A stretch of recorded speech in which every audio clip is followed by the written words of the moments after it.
what was his reactions while he was coming to the doctors with you and hearing what the doctors are saying? They're trying to figure out what's wrong with you, because I know at one point you came from a doctor's appointment, you went home, and you and him were on the computer looking up different cancers. I'm gonna tell you why we did that. The whole time he's going to the doctor's appointment, the doctor knew his name, he knew who he was and stuff, and he came to the hospital and he took care of me, like towards the end, towards my diagnosis. I got really sick. I would throw up in the bed and stuff. He would clean the throw up, change the sheets, carry me to the bathtub, wash me, and put me back in the bed. From my driveway to the time clock at work is 3 minutes. So he would take his lunch break and come over here to make sure I was okay if I needed anything and stuff. So he was just there being supportive like a normal boyfriend would. And so my birthday was in July. I was so sick for my birthday, and he was like, babe, you just need to get out the bed. I was like, I can't. I got out the bed, I got dressed, we went out to eat. I didn't eat nothing because I was like, Because of your mouth? Huh? Because No, of your I mouth? didn't eat nothing because I felt bad. Yeah. Like, I just felt bad. But he was like, if you get out the bed and start moving around, maybe you'll feel better. It's your birthday. He was like, I want to take you out. But I was like, let's just get it to go. I'm tired and I don't feel well. And so after that, I got the thrush in my mouth in August of 2014. So it started out just a little bit right here. I just wiped it off. Then it got all over my mouth and my lips. So I went to the dentist, and the dentist was like, that ain't my field. You got to go to your doctor.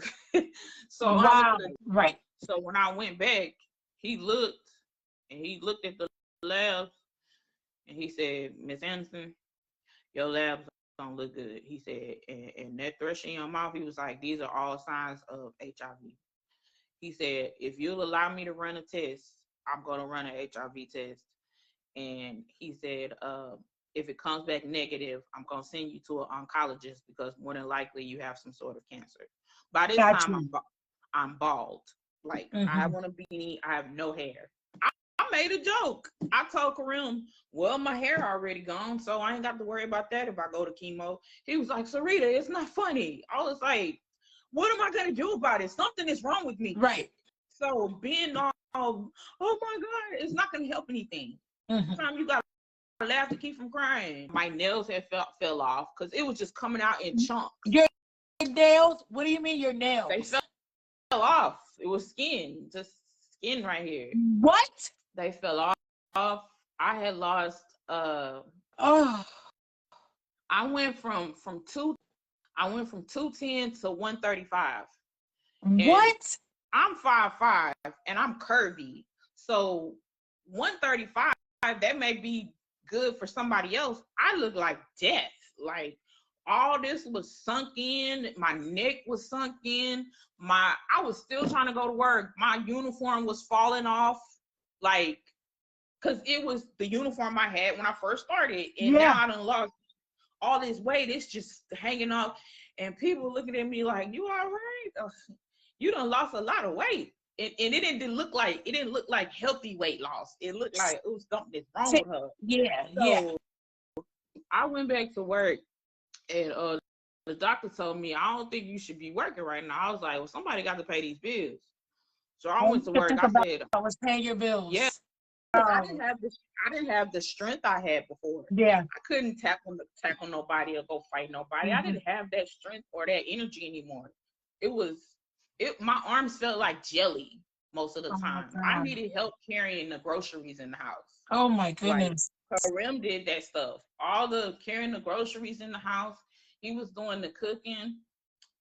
My mom would come over and help wash the clothes.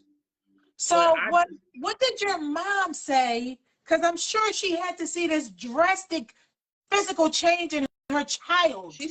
What? 2014, the 22nd of June. That's my daughter's birthday. There, Karim comes a little after us because he went to get the cake.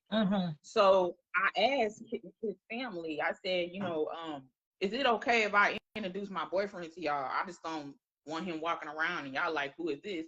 I said, is it appropriate? They said, yeah, send him over here. So he meeting the family and everything. That's why I say he immersed himself in my life. Like the total fabric of my life, he was in it. So he that wasn't the first time he had met my daughter's dad. They had already met. Cause you know, the first time he pulled up to come pick her up, Karim was outside cleaning my car, and they just, you know, mean mugged each other.